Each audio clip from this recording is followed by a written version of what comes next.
Hi, everyone. Welcome to our webinar. My name is John Forrister, and I am here for a discussion of GTD and Agile with perhaps an emphasis on Scrum. And I have no expertise in this, so luckily I'm joined by two guys who do. You'll see there we have Luca Gambetti and Paul Vahur. Anyway, Luca is our partner, trainer, coach in Italy, and Paul is our partner, trainer, coach in Estonia. And they have a lot of interest in this subject, and we're looking forward to hearing what they have to say about all this. I'm going to turn it over to Luca and Paul, who can tell you how they got interested in this whole subject.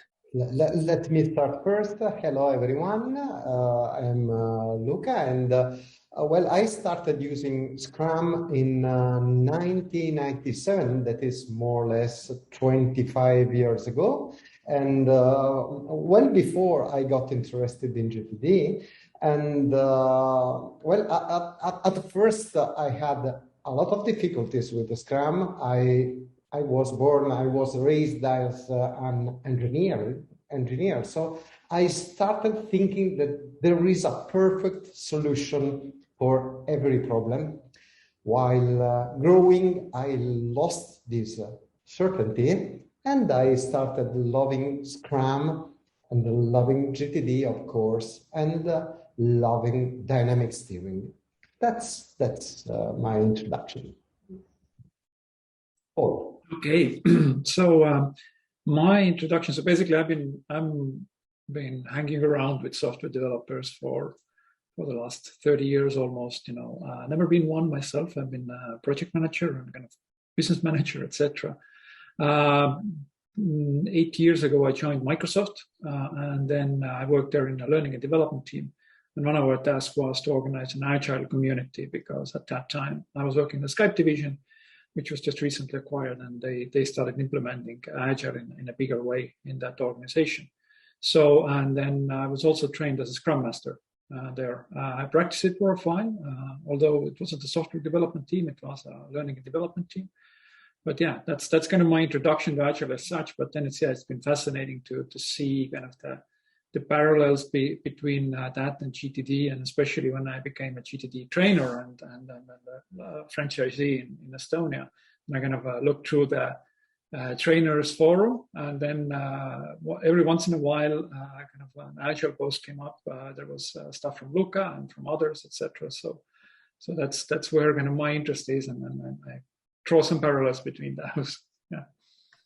And for anyone who's listening to this who's just completely new to the whole thing, would one of you talk about the relationship between Agile and Scrum? Maybe Luca, yeah. Okay, yes. Well, in the 90s, that's more or less 30 years ago, several people started thinking about means in order to develop quickly better software. Scrum is one of these methods, is maybe the most famous one. It was defined in 1995. And basically, Scrum, you have three roles. You have a product owner role, who is in charge of defining the requirements for something. Usually the requirements are defined using so-called user stories. Myself as a role, I would like to get these because of that. This is a user story. Then there is a team of specialists in charge of realizing the user stories in a fixed period of time that is called usually a sprint. After the sprint, the product owner checks if the user story has become reality. There is also a role called the Scrum Master, who is basically in charge of making people respect the process. This is Scrum. Scrum is not the only Agile method outside.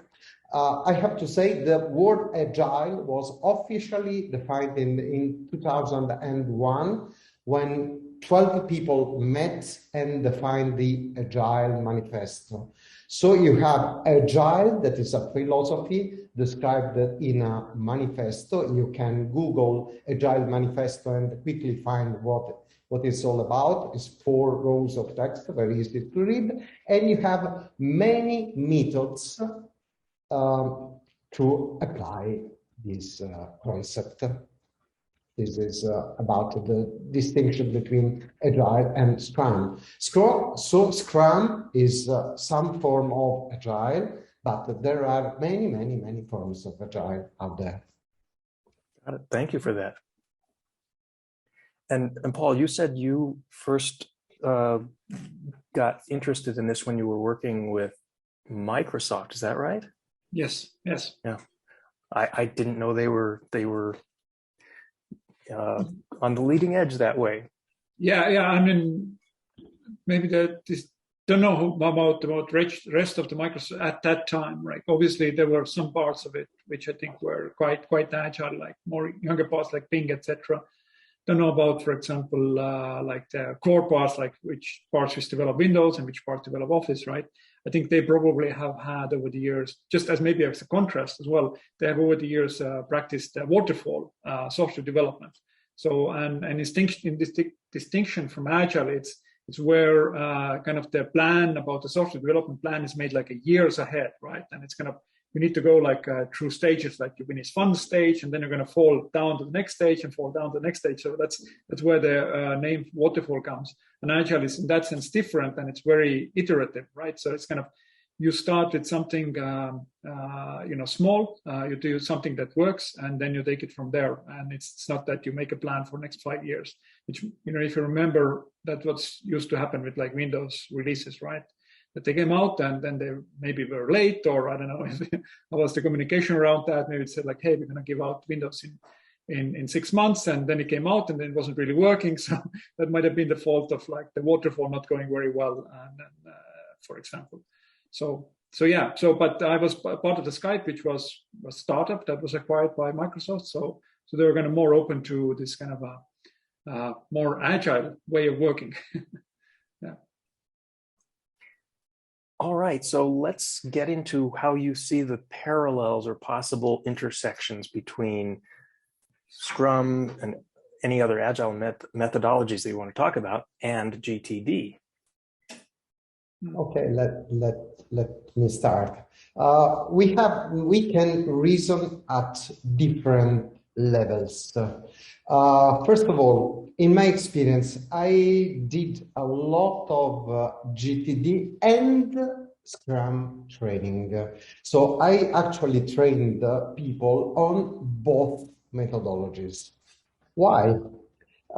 First level of reasoning is in order to have a well-functioning Scrum or Agile team, you need persons that are self-organized. That means you need to have a person who receives an objective to reach, and these persons must be able to invent and put into practice next actions.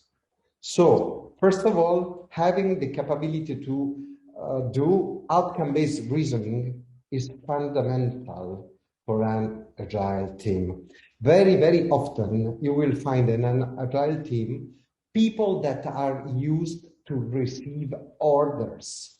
They are not able to reason and to take accountability by themselves. With GTD, you can teach them to actually take responsibility for their actions and take responsibilities for interfacing each other. For example, a great exercise we do in Scrum teams is to define their areas of responsibility. GTD level 2 of the horizons. This is a great exercise for a team. And in a Scrum team, you can also teach people to talk in terms of outcomes and next actions, user stories, and development. This is the first level of reasoning we can have. Yeah. Yeah, I think there's a lot of things. I think first thing if I mentioned this as well was this distinction between waterfall, where you're going to plan ahead, like a detailed plan ahead, and I'm going to start exercising then. And I think this is, very in Agile, you just start doing with iterative, like you take the first step and get the customer feedback, etc. So I think that's very similar to the kind of what we advise in GTD is not to define the whole steps ahead, right, for whatever your outcome, if you have a project, but rather take the next action and take it from there. And I think the reason for that is that, once you do the next action, then the situation might have changed, right? You learned something, you got some new information, and then it's kind of more appropriate to make the next decision then rather than in front, right? So unless obviously it's something that you have done before and it's going to go the same way, right? In that case, then you can do so. Then you can do waterfall. But then, by definition, actually, software development is creating something new, right? It's not that you're doing something different again. So this kind of smaller letter agile approach to things of like take one step at a time and kind of then recalibrate and replan from there is, I think, it's one big similarity between Agile and GTD.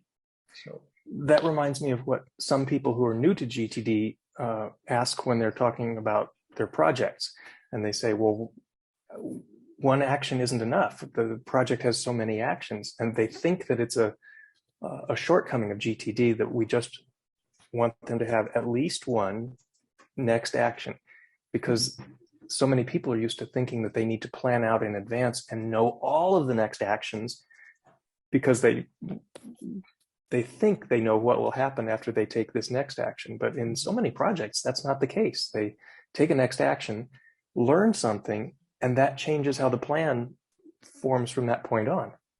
Have you had an experience like that when you've been training or coaching people too? Yes, absolutely. All the times. I have to write down all the actions I have to do until the end of the project. This is a very, very, very common. And yes, another similarity that comes to my mind, talking about Scrum and GTD. In Scrum, you usually have a product vision that is a description of the product at the end of the development process. And in GTD, we have a vision. Then you have, in Scrum, you have what they call the epics. The epics are big user stories, big objectives, part of the vision, big objectives. And this is like goals and objectives in GTD, it is the same. Then we have user stories that are epics, like we say epica, like a big battle, and then you have user stories, and user stories are more or less like a small project in GTD. And then it's coming, you have tasks, things to do that are similar to next actions. So the whole reasoning process coming from GTD is actually there. And interesting enough, in the method, in the Scrum method, there is no purpose, there are no principles, but you must give to the team a clear purpose and clear principles in order for them to work effectively. So GTD actually is complementing the Scrum team with a bigger point of view, a higher point of view. Mm-hmm. Yeah, I was refreshing myself on the Agile Manifesto just before this meeting, and there is actually one of those principles. I think, it's like 4 lines. It's not that long, and actually, last of them is responding to change over following a plan. So it's kind of that's kind of, I think that's the quintessential Agile approach, right? So you're responding to change rather than following a plan. So the ability to alter your course step by step or action by action is built in there. I think there's others as well. For me, GTD is basically kind of the way how you kind of process the world around you, or the incoming stuff into actionable stuff, right, and a proper engagement with the world. So in that sense, I'm looking at like GTD basically like the natural laws of like getting things done, maybe. And so it wouldn't be surprising that other methods kind of get there as well, especially if in a similar context, which is kind of the knowledge worker kind of work, right? So if for example, if you're doing some physical work, then the GTD kind of may be helpful, but your work itself is obvious, right? There's a hand-chopped food here is an axe, and here you put the chop woods, right? So that's, you don't need to think about anything more. But when it comes to like a knowledge work, and especially software development, by definition is a knowledge work, right? So it's kind of just a bunch of code. Then you need this kind of apply same kind of principles. Obviously, I think in Scrum and Agile case, it's very specific because maybe there's one distinction that we can bring in between Agile or Scrum and GTDs. That GTD is an individual productivity method, and Scrum is mostly software development team productivity method. You can say like so. So how can you develop software? So obviously it's like the application is different, and then obviously additional rules come in which relate to teamwork, right? So how do you coordinate between the team, which is not so much the case in GTD. You don't need that in pure GTD. No.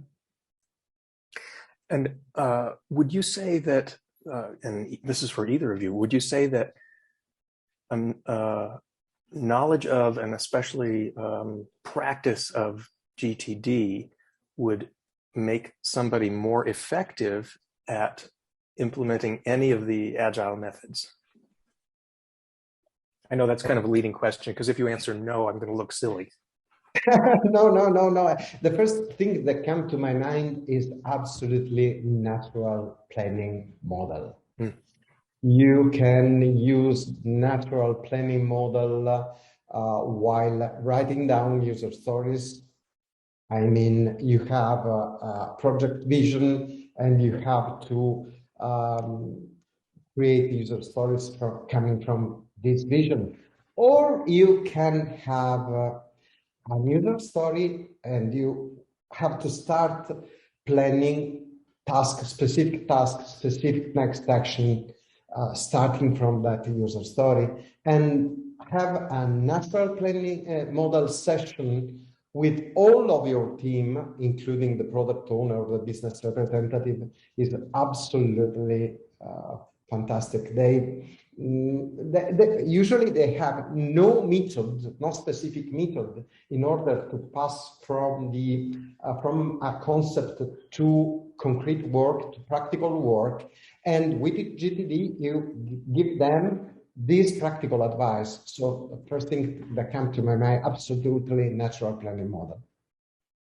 Very, very useful for that. Yeah, and I think what I think all of the trainers and as experienced, but also that's kind of early, David noticed, and he talked about this, is that who has taken up the GTD kind of most readily, or kind of has been the software or tech sector, so to say, or software development sector. And I think probably they kind of saw this these similarities between Agile and GTD as well. Obviously, there might have been a lot of misunderstandings as well, both GTD and Agile, right? So it's not that you automatically start doing both of them right, but yeah, I think there's similarities.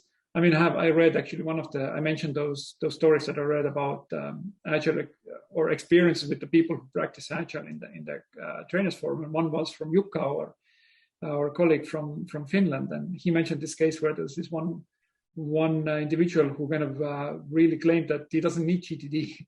And then when Jukka kind of dived into it a little bit more, he discovered that he was working in very well-functioning Scrum team, which kind of defined very well what the next work increment is to do. So he can, when he did his work, and didn't do much else in the company, I guess. So he came and took the work item and started cranking that widget, so to say. And then obviously as well, it was a young single male, so probably didn't have much of a complicated life outside of work either. So Luca mentioned that he tried to first try to convince the person that still needed, but turns out that maybe not. But obviously, like if you have a life, so to say, then it's probably you can use the GTD, and then obviously knowing the GTD, then you can kind of then probably that makes more that Agile or Scrum makes more sense to you as well. So. I think one of you, when we had a planning meeting about this a few weeks ago, where we were talking about this, and one of excuse me, one of you made the comment that a team that is using one of the Agile methodologies is ready for anything. And I remember thinking, oh, that's the title of David's book. If you're doing GTD, you're ready for anything. And the same is true there. So have you, in working with teams, have you found that those who are either already a highly functioning Scrum or other Agile team are more naturally inclined to do something like GTD as well? That they organize themselves individually as well as a team? Let me put these in another way. In my experience, very, very often, the idea of working with Scrum or with an Agile method come from the upper levels of the company. Hey, we should do Scrum. Everyone is doing Scrum. So why we are not doing Scrum? So let's do Scrum.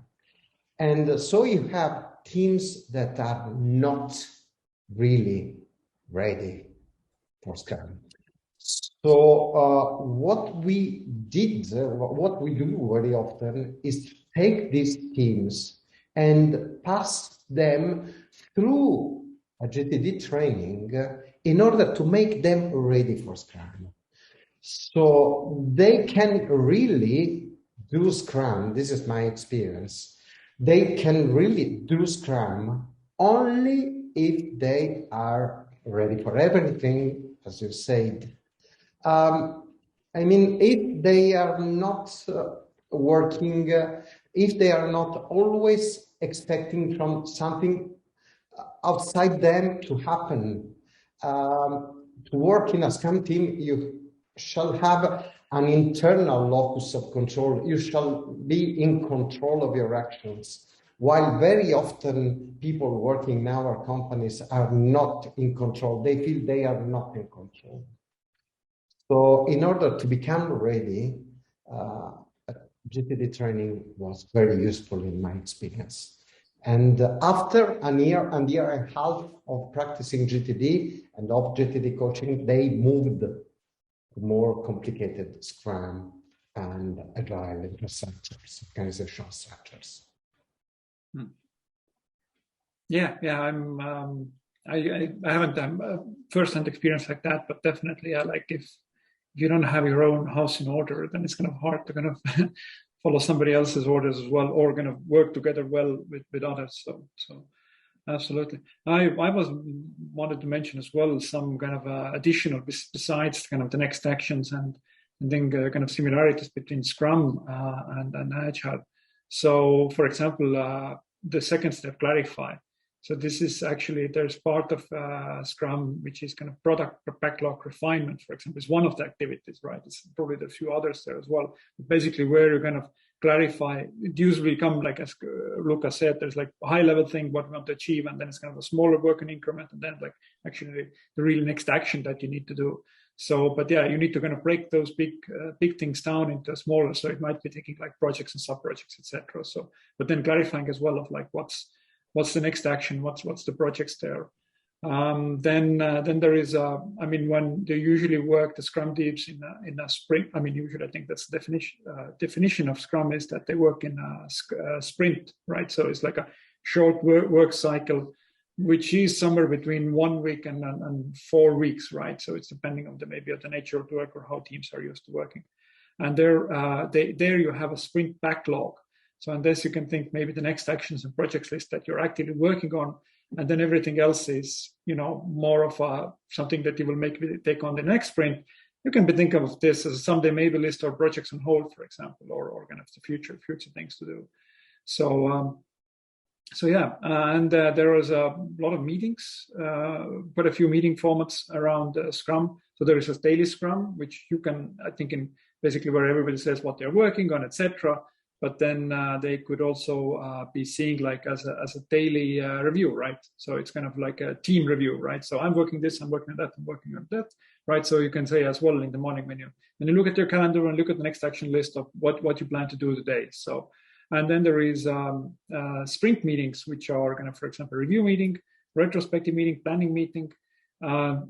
That's when we do GTD. That's what we do mostly during the weekly review, right? So we look what happened before. We look at the calendar behind. Like there is a retrospective, which is probably a little bit more unique to Scrum. I mean, that's basically what went wrong, what went right. So how can we improve their collaboration, right? But I think we'll probably during the weekly review think about the same as well, right? Like what didn't go so well and what can we improve? And then it's like a planning meeting, basically kind of planning the sprint, right? So what do we hope to achieve during this thing? And this is maybe like looking ahead for the week of do I have everything that I need to have a successful week, and what really needs to be done by certain dates, etc. These kind of things.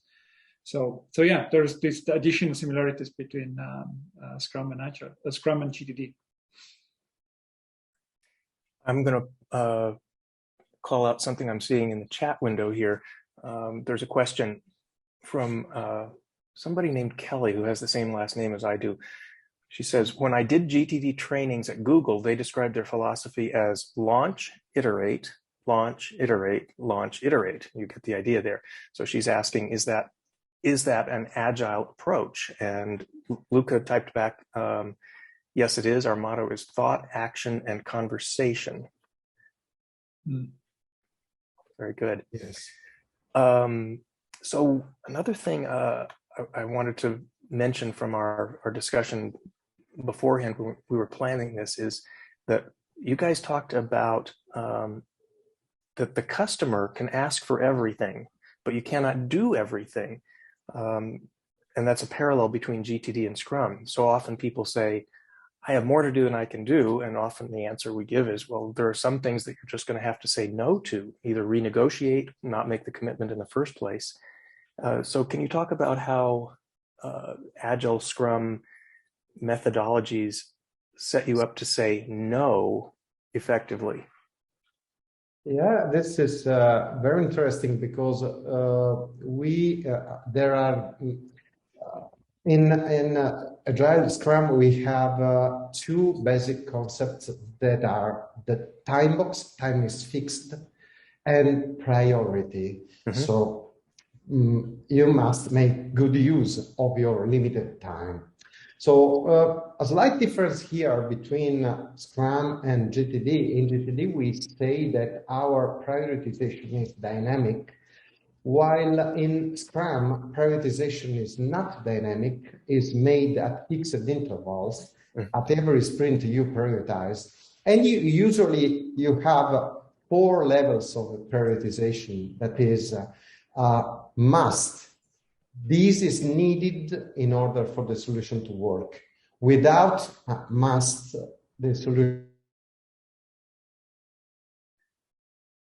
That means the solution should have these characteristics, but if I cannot have, I will survive without that characteristic. Then we have could, and could means obviously if you are able to do this, I will be happy. If you're not able, it's more or less the same. And then we have the concept of want-have. Want-have means this is not useful now, so we should not work on something that is not useful now. This is much like a someday maybe concept in GTD. So yes, we have prioritization and fixed time. But please remember that not every Agile is like that. For example, we have the Kanban method in which you have no fixed sprints. So you have a dynamic prioritization exactly like in GTD. In GTD, we have no sprints, whatever. This is a difference between Scrum and GTD. And so GTD is more similar to Kanban for some aspects. Yeah, actually, it's kind of just something I was on my thing that I wanted to mention as well. It's like similarity is even that big that the classical or the biggest tool that people use to do Kanban is Trello, right? And then we can do GTD with Trello. So we have a setup guide for that as well. So it's you can see that they definitely are very similar and can be, can use the same kind of tools. So yeah, Kanban is, quite simple. There are others. If you go to Wikipedia and look up the Agile methodology or Agile software development, then you can have listed quite a lot of them. Actually, one of them is Lean Startup. So, and that GTD has been called as Lean, which I think mostly comes from manufacturing, right? So it's been called Lean for your brain, right? So in that sense, for me, almost like because I've been interfaced so much with the software world, then it's also sometimes maybe say that I think GTD is kind of like in the Agile family, maybe not with the big A, but small Agile family, right? So it's so I think that kind of resonates with people as well.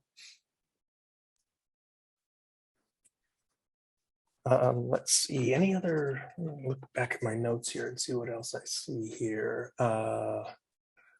So David Trek has a great question. So Luca. Yes, let's look at that.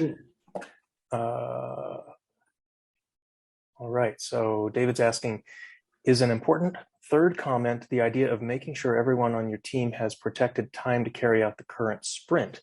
With our continual grab for time on our calendars, this has been important for me to do so that I can focus on deep work. I think that relates to being able to say no and not letting other people grab time on your calendar because it's just not part of the current sprint and the current defined, here's the product we're going to work on next. Can you say more about that?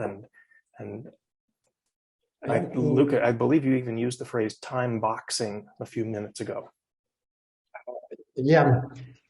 So answering to David, yes, if you apply Scrum, persons working in a Scrum team should be dedicated to their job. So they should absolutely block a part of the day or the entire day in order to do deep work. In practice, as you're right, we have a lot of difficulties in this. And my job as a trainer and a coach is first to teach people to avoid interruption. I mean, in a team, in our Italian firms, an interruption is normal. It's normal to be interrupted. It's normal to have tens of interruptions in a day. So the first thing that we do while doing Agile or GTD or whatever is to teach them that interruptions must be managed. And for simple example, in Scrum, you have the Scrum Master role who should protect the team from interruptions. And very often, I coach the team to have a person whose job is to protect team members from interruptions in order to have all people working, having their deep work. So yes, David, I agree with you. This is absolutely fundamental part of the changing our mentality from the traditional way of working to the Scrum, Agile, GTD focused way of working. Mm-hmm. And as for time boxing is a great concept. That means everything we do should be limited in time. A meeting should last for 1 hour. A sprint should last for 2 weeks. Everything, including our life, has a time box, is limited in time, and we should protect that time. Yeah. I remember from my Scrum Master training as well that one of the main roles of the Scrum Master is obviously to kind of upheld the Scrum process, right? So help facilitate all of the kind of the key meetings, just to make sure, and then remove obstacles from the team members, so they can do their work and kind of possible to kind of like maybe take care of some logistical issue, right? As much as is in the power of the Scrum Master to do that. Yeah, that's kind of a good question. And here's another question. Agile seems to be nearly always associated with software development. Where have you seen it used in other scenarios, or have you? Yes, I have. Last experience was in developing a business plan for a big multinational a luxury perfume firm here in Italy. So I had a wonderful team of a general manager of a perfume firm with their 10 C-level executives working together in developing in time boxes and sprints a business plan. So there is no need to develop software to do Scrum, to do Agile. Any knowledge work we do. Mm-hmm. I think probably, and this is something I've been more thinking about theoretically, and maybe Luca can correct me here, but it kind of seems that what the requirement is that you're doing the same work, right? So it's probably, you can't use a Scrum to manage like a business where you have maybe an accountant and you have a manager, you have sales guy, you have developer, right? And that kind of work probably do with the Scrum is kind of difficult because people are doing different kind of work, right? But if they're doing the same kind of work, similar kind of project, because at the end of the day, because that's why they're using software development, because they're developing the same program, right?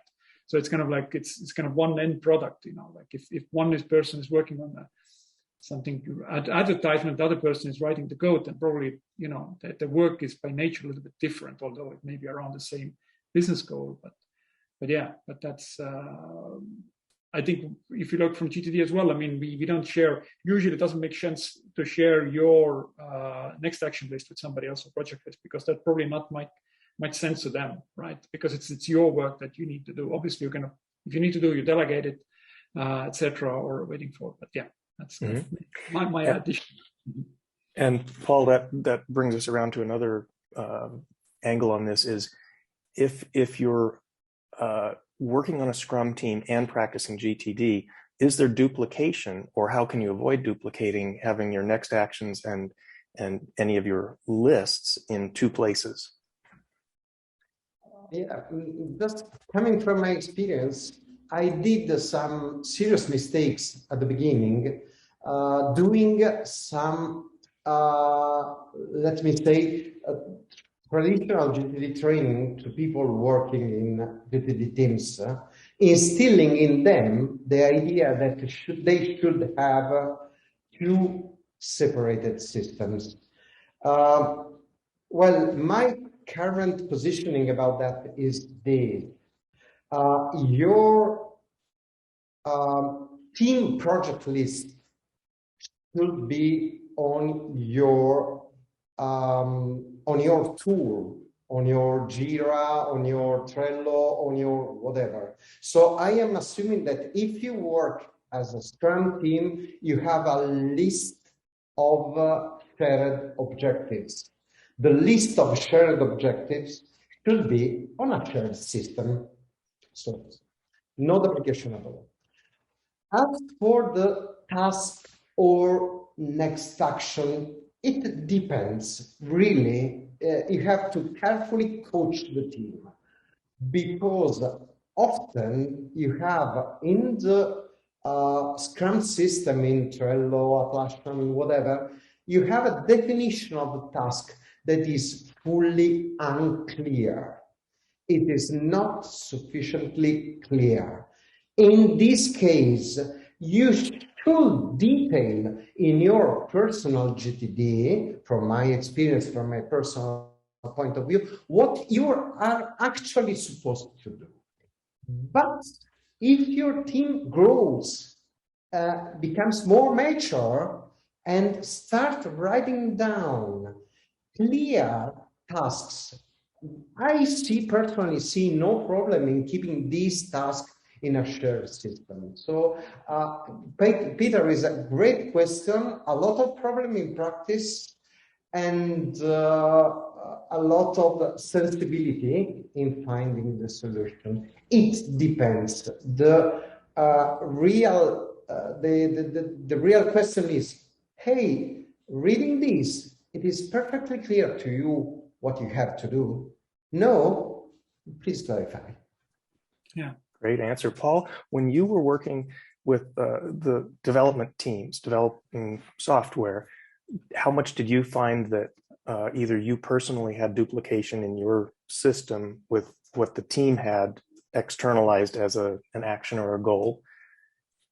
Yeah. I mean, I haven't had the fortune of seeing like a software development team doing both GTD and an Agile or Scrum, for example, at the same time. So that was just they were doing Agile to some extent. But I think I have some experience myself to draw from is when I've been doing, for example, sales work, and what I do in my current role as well of promoting GTD in Estonia is that I keep track of my sales activities and sales kind of goals in Pipedrive software, for example. So, and in that sense, it's another my next actions list, right? So which client should I contact again, etc. So that definitely, I mean, that's I personally think that's you don't need to bring everything over to your the main GTD system, which for me is Outlook tasks, but you can have it elsewhere as well. Although I have in Outlook tasks is like review your sales next actions in Pipedrive, right? So in that sense, yeah, it's kind of, if just reiterating what Luca said, like if the activity in the Scrum software, Jira is one example that people use quite a lot, is if that activity is clear to you what you need to do, then you can work out of there. But if it doesn't make sense, then bring it over to your own system to clarify down to the level that you can do. And that actually speaks to the kind of obviously as well, it's very individual, right? So you might have a senior developer who has done similar kind of things already before and kind of write like, hey, write the API for the, I don't know, for email, connection, right? And it's like, yeah, I'm doing it like 4 times, so I know what to do exactly. And if you have a junior developer, it's like, okay, well, exactly what kind of the requirements are, and they need to break it down, etc. So yeah, it's your responsibility if you take that task to make sure it's clear for you and then manage whichever way it's best for you. I think you just addressed at least part of what this other question that's come in is, which is, should we avoid the language of actions on a team level as opposed to the granular individual next actions that team members should be keeping in their private GTD lists? So if I were to paraphrase that, I might say something like, can a team do an action, or is action always an individual? And so Luca, can you remind what's the kind of differentiality in Scrum exactly for the kind of the most lower level work item to do?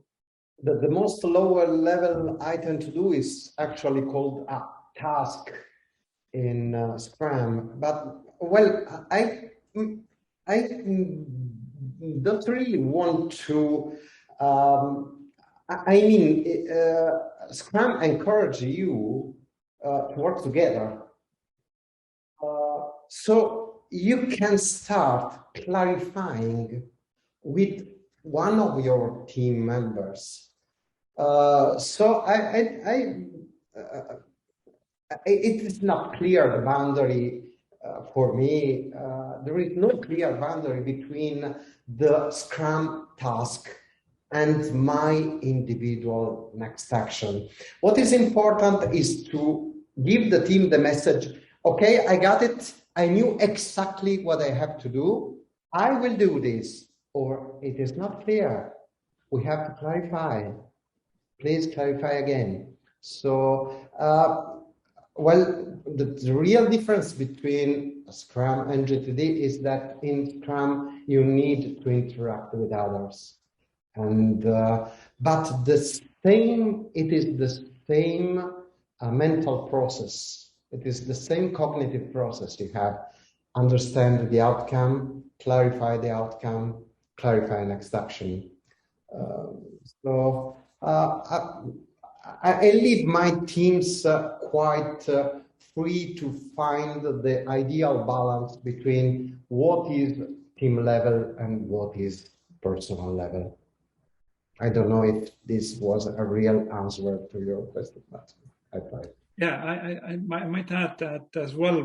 Maybe one feature of usually kind of I don't know, maybe Luca can correct me here, but like a good Scrum team is that basically that the team members have like similar kind of skills, or I mean, in a sense that if you have a list of items to do in the sprint backlog, then pretty much like any member of the team can start doing of those. Like obviously there might be like somebody is like an expert on something, or you know doesn't know about that, but then as the more diverse diverse they go, in a sense that they don't have overlapping, the less the Scrum works, obviously, because then it's kind of, you know, then it's the idea there is that if you have this backlog and you take one item, right, then you can go back to the backlog and take any item to work on there, right? So it's kind of like, oh, I can only work on maybe this one item. Then it's kind of, then it doesn't work so well. So the point being here, in a kind of sense that yeah, it's not defined, it's not phrased as next action there in the Scrum, but the idea is that yeah, everybody can take it on, and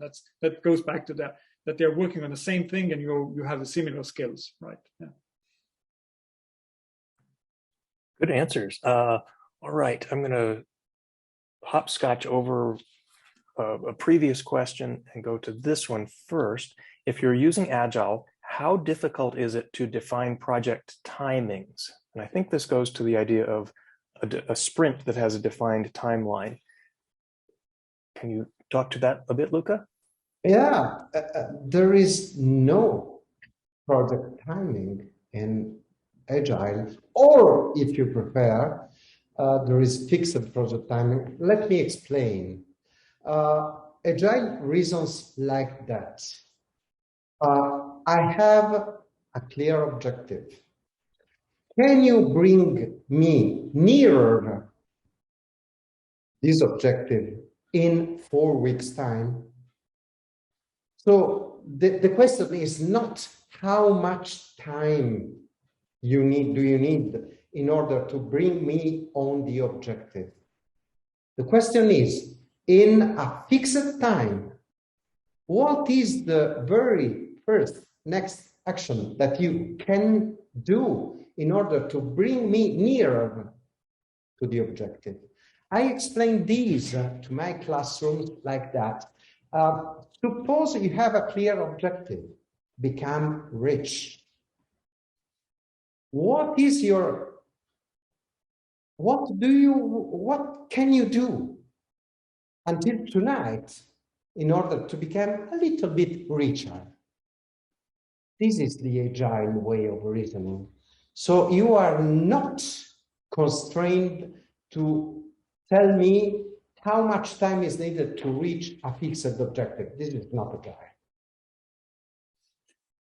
Maybe Luca, maybe a question for you, additional question. I've seen at least something that they experimented with in Skype was this estimation, right? So they were kind of trying to estimate like how much work does any kind of low-level item take, and then kind of based on that, kind of decide how much to take into the sprint backlog.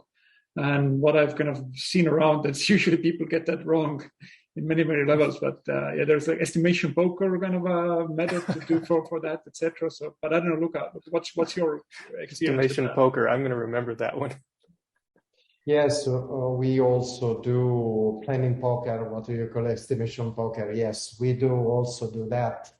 But well, what is really important, and this is fascinating, is that the team will become able to deconstruct work in small widgets, and the team will become very capable to understand how many widgets, pieces of work do you need in order to find the objective. I'm coaching several teams, and you see, okay, this is I have to do this 1 point, these 2 points, these other 2 points. It's 5 points. Okay, it will be ready for Friday, and it works like a charm. But obviously, you can also have surprises, and surprises are part of the method. You should be ready for everything. Well, the obsession of timing is not part of the Agile, really. Very helpful. Thank you. Here's another one from Kelly. It seems like the incremental progress in Agile is similar to how we coach people on GTD. It doesn't need to be complete and perfect to get value. Start somewhere and adjust along the way. Would you agree that that's a similarity there? Simply yes. Yes. Yeah. Okay. Simply, absolutely yes. All right. And another one, can Agile be done in parts or is it all or nothing? Which is also a question we get about GTD regularly. People say, it seems like a big system. Do I have to do all of it at once, or can I do some of it and get value? Difficult question. This is very difficult. There are different point of views on this.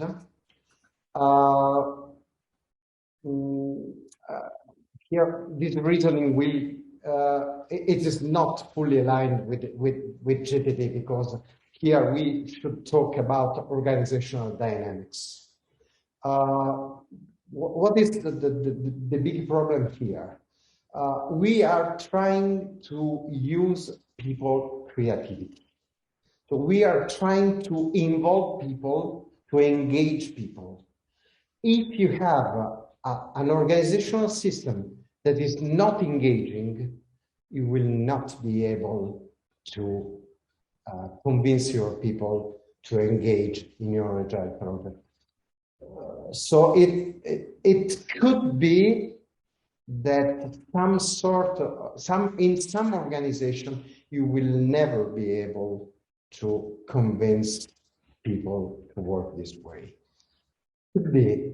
But again, GTD is useful because changing the mind of one person will start changing the mind of everyone in the organization. So, difficult question here.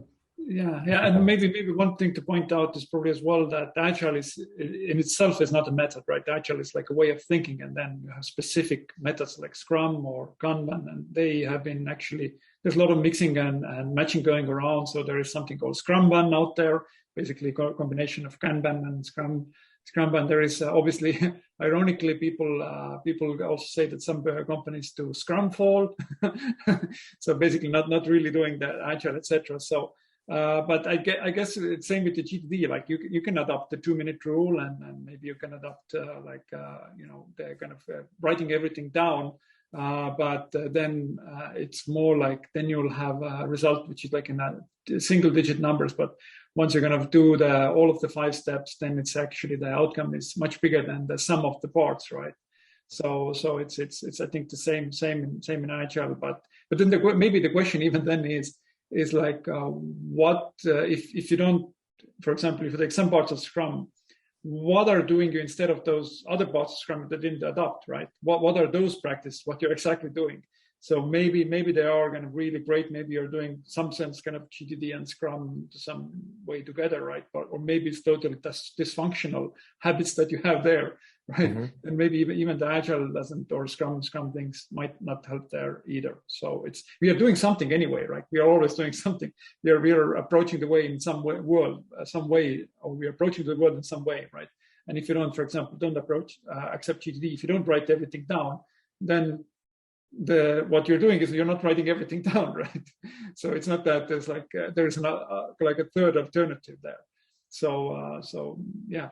So I think that may be kind of fundamentally thinking about that, like what are you doing instead? Mm-hmm. Good. How about this one?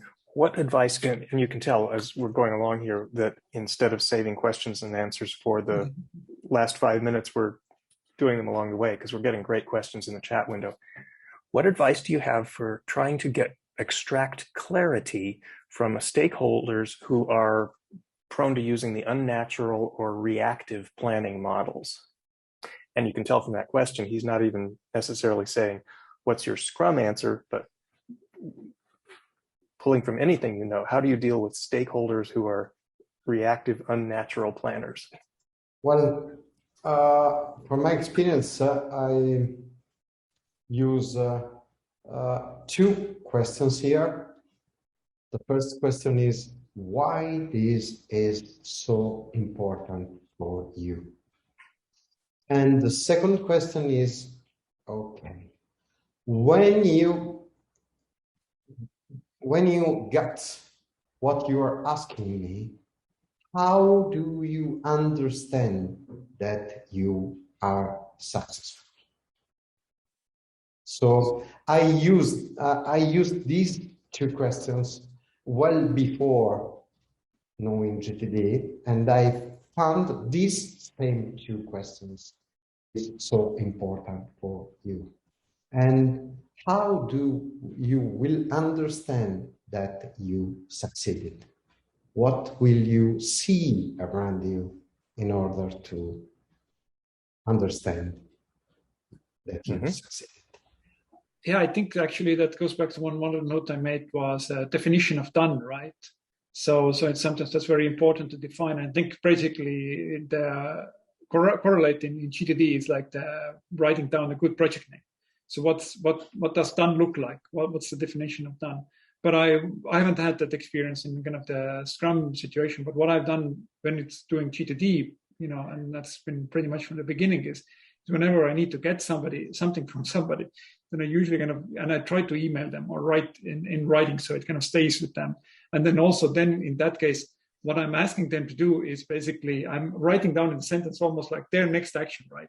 So can you do this for me, right? And it's kind of relatively well written out, like exactly what needs to do. It's as little obscurity from my side as possible, and then kind of try to leave those people with usually like binary choices, something like that. It's kind of something rather than like, hey, what do you think about this, right? And then it's if people, if they haven't clarified their own thinking, that's kind of the worst thing to do, and then it's not going to move anywhere. But it's like, hey, can you do this specific thing for me, right?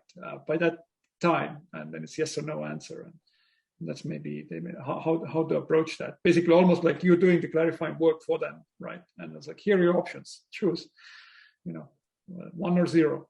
Mm-hmm, mm-hmm. Yeah. Yes, I like that. I was thinking the other day, I like menus where there are fewer options because otherwise it takes me too long to decide. So if my choice is fish or chicken, that's easy enough. I can choose. If it's 17 different things, I can spend a lot of time just looking at the menu and very little time ordering and eating. That's why if you go to the fancy restaurants, they usually, like if they're really truly fancy restaurants, they're usually like there are not that many options, right?